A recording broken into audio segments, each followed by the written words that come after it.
Il est 8h36, notre invité ce matin, François Bayrou, bonjour. Bonjour. François Bayrou, est-ce qu'Emmanuel Macron a failli perdre l'élection présidentielle hier à Amiens ?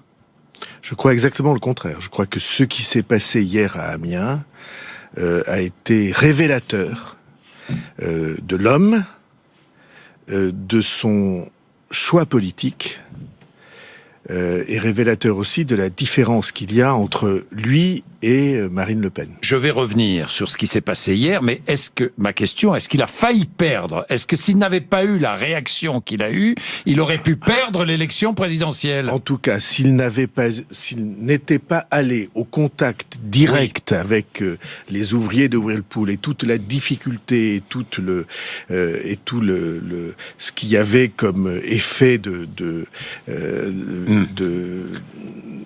colère, s'il n'y était pas allé, ça aurait été très mauvais pour lui, bien sûr. Très mauvais pour lui. Et ce qui est formidable, c'est que il a affronté, il est allé au contact, il a refusé la démagogie. C'est une chose très importante. Les candidats en campagne habituellement, on se souvient de Florange, on se souvient, ils font des promesses. Ils disent, avec moi, vous verrez, tout sera facile. Et d'un coup de baguette magique, je réglerai les choses. Ce qui, évidemment, explique une grande partie des déceptions. Et lui, au contraire, a révélé qui il était. Courage, il y est allé, et c'était pas facile, vous vous souvenez. Deuxièmement, méthode, je dis la vérité. Les yeux dans les yeux. Qui m'interpelle aura une réponse. Et enfin, troisièmement, réussit au bout du compte à forcer l'estime de ceux qui étaient avec lui, puisque arrivé sous les sifflets, il est parti en serrant les mains. Et donc, quelque chose s'est passé qui révèle qui il est. Et c'est cela qui était absolument crucial. C'était indispensable. Franchement, François Bayrou. C'était utile. C'était utile parce que son début de campagne, second tour, n'était pas bon. Bon,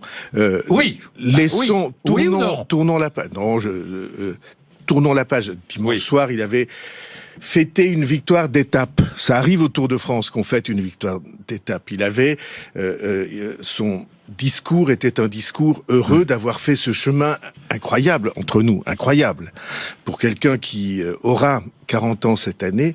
Incroyable d'avoir fait ce chemin, d'être venu comme ça d'un mouvement créé, d'un élan créé, sans avoir auparavant franchi les étapes. Mais hier, on a vu qui il était. Et au passage, on a vu au fond ce qu'était Marine Le Pen aussi.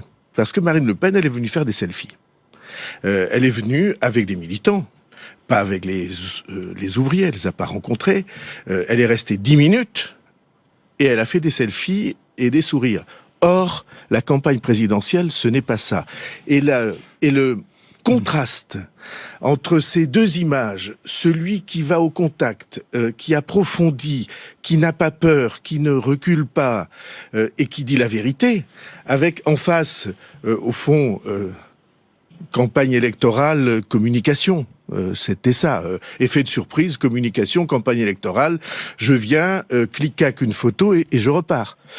Cet effet de contraste-là est profondément révélateur du choix que les Français ont devant eux. Bien, je vais revenir sur le cas Whirlpool, parce qu'à travers le cas Whirlpool, il y a effectivement le cas de toutes ces entreprises qui n'appartiennent pas à des Français, qui appartiennent à des étrangers, à des fonds de pension, et qui sont délocalisés ailleurs en Europe. Nous allons y revenir. Mais je voudrais quand même que nous attardions quelques secondes sur le mot de Jacques Attali, quand même. Une anecdote.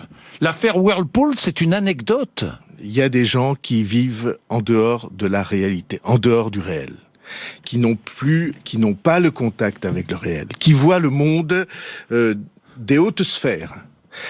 Et cette phrase-là, qui a été immédiatement recadrée, comme vous avez vu par les proches de Macron. Mais cette phrase-là est une phrase tellement blessante pour les gens qui vivent sur le terrain des situations par milliers. Elle est plus que blessante, elle est humiliante. Elle est blessante, elle est humiliante, elle est honteuse. Voilà.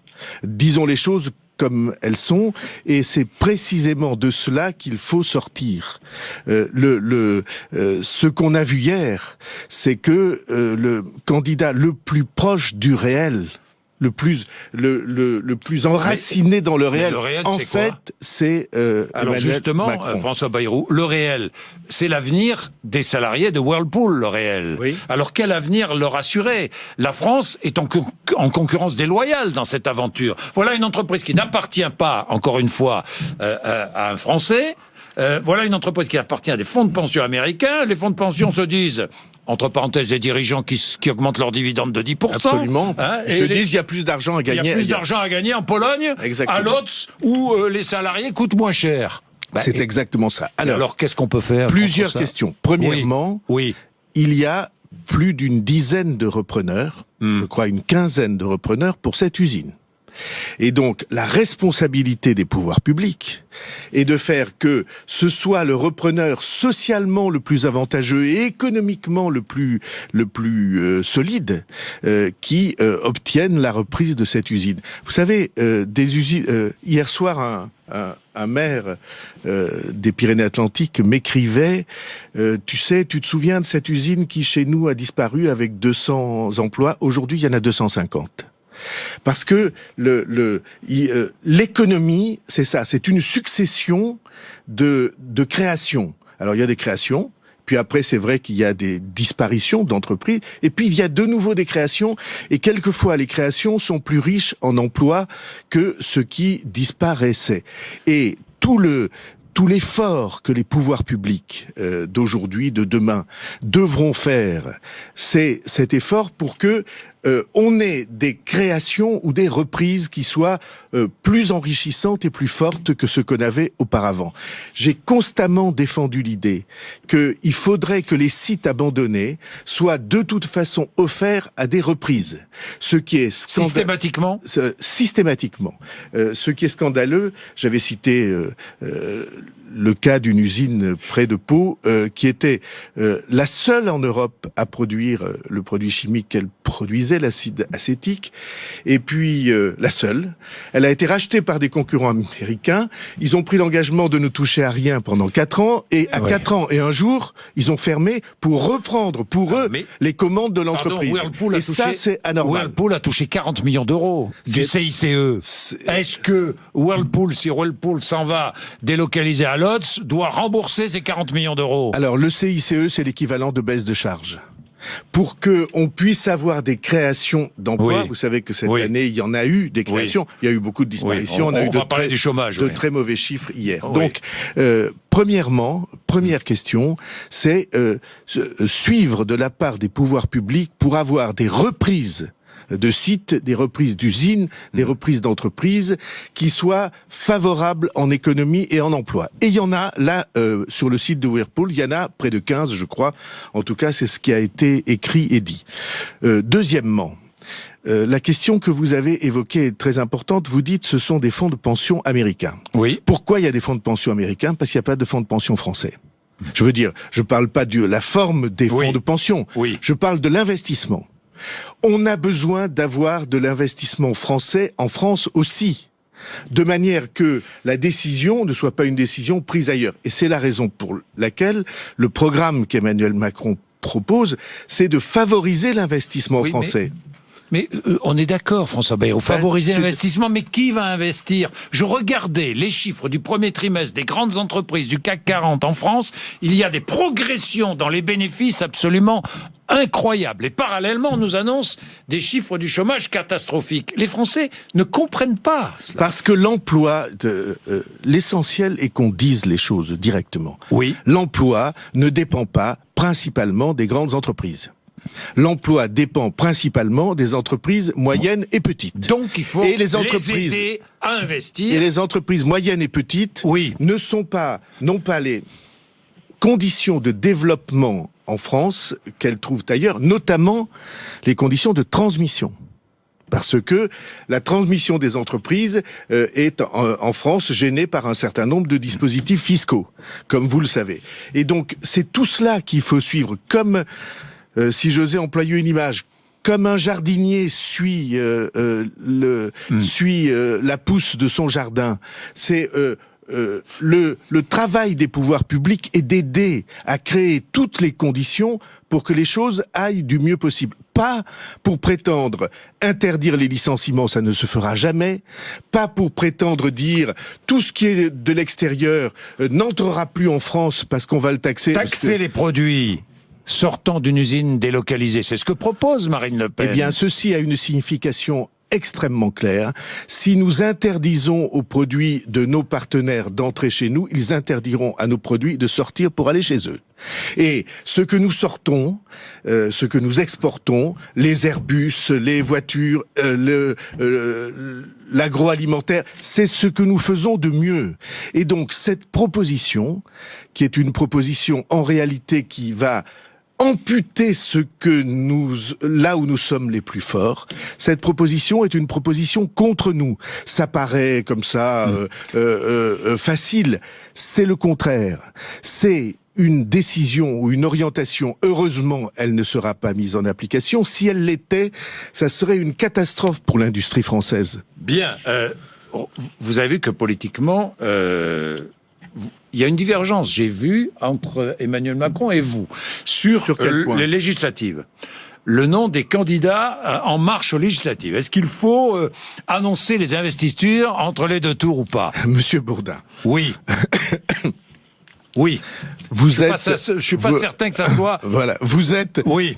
Vous êtes un journaliste avisé et attentif. Est-ce que vous croyez que c'est le moment? Je dis ça sans aucune polémique avec ceux qui, de bonne foi, soutiennent cette idée. Mais est-ce que vous croyez que c'est le moment, entre ces deux tours si cruciaux pour l'avenir du pays, d'aller entrer dans l'élection suivante comme si c'était gagné, comme si c'était joué? Parce que certains auprès d'Emmanuel Macron sont sur cette ligne-là. Eh bien, ce n'est pas ma préconisation. Bien, ce n'est pas votre préconisation. Jean-Luc Mélenchon, lui, ne se prononcera pas. Il ne dira pas ce qu'il fera le 7 mai. On sait qu'il ne votera pas Marine Le Pen, mais il ne dira pas s'il s'abstient ou s'il vote Emmanuel Macron. Est-ce irresponsable selon vous? S'abstenir, c'est voter Le Pen.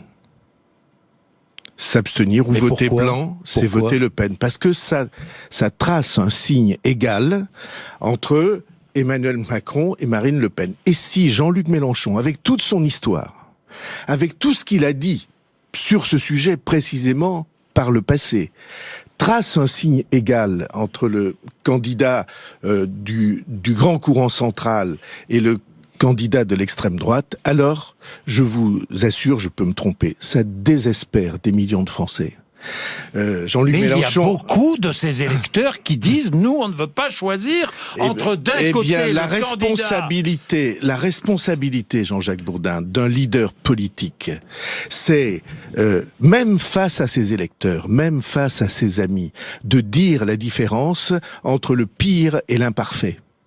Peut-être ces électeurs considèrent-ils que la position d'Emmanuel Macron... Je ne donnerai pas mon suffrage au MEDEF, je ne peux pas non plus le donner à la peste brune. Voilà ce que j'entends, voilà ce que je lis. Excusez-moi, si vous mettez sur le même plan, et je ne dis pas que vous le faites, je sais que ça n'est pas le cas, si vous mettez sur le même plan les entreprises françaises et l'extrême droite qu'il appelle la peste brune, alors où est votre jugement? Où est votre équilibre? Je veux bien qu'on considère, parce qu'on a des positions politiques, que il y a des imperfections dans le programme ou dans les choix politiques de Emmanuel Macron. Ce sont des imperfections. On peut avoir des débats après. Après, c'est la vie démocratique. Mais ça n'est pas la même chose. L'imperfection est le pire. Alors, or, l'extrême droite, c'est le pire. Moi, je veux pas employer des mots. Je veux pas employer des mots qui soient blessants. J'en ai suffisamment entendu sur mon propre compte.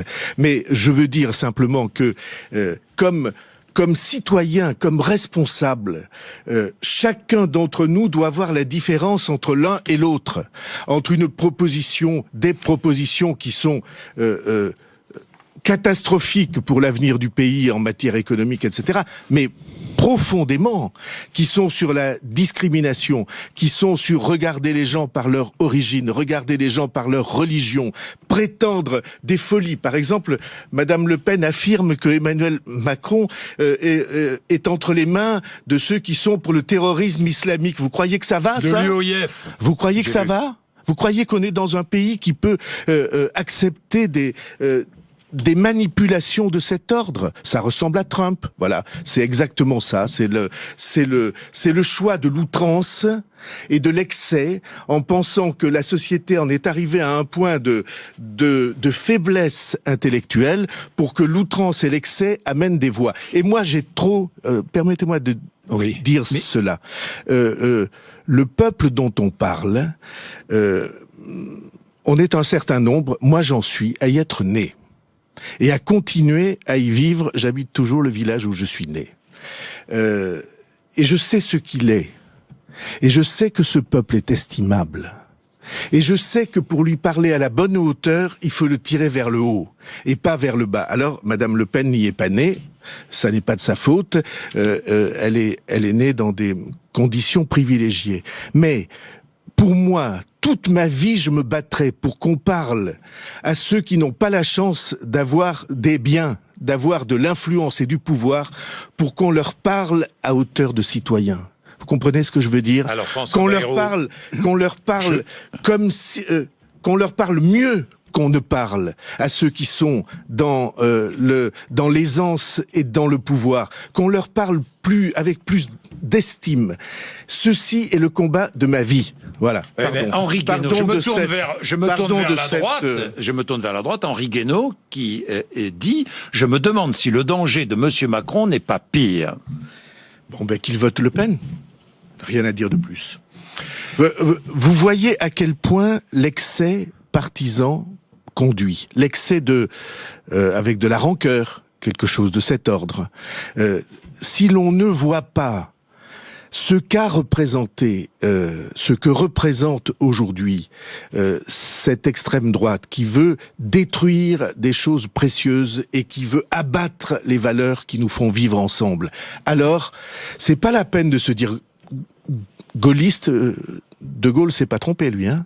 Il n'a pas dit il y a un signe égal, hein. Il a fait ce qu'il fallait pour se battre contre cela. C'est pas la peine de se dire gaulliste, c'est pas la peine de dire qu'on est républicain. Tout ceci est mis en cause par non seulement les paroles, mais les arrière-pensées que porte cette extrême droite-là. Alors j'ai une dernière question, je reviens sur le terrain économique. L'un des arguments de Marine Le Pen contre l'Europe, c'est l'affaire des travailleurs détachés, le recours aux travailleurs détachés, mise en concurrence des travailleurs français, injuste mise en concurrence.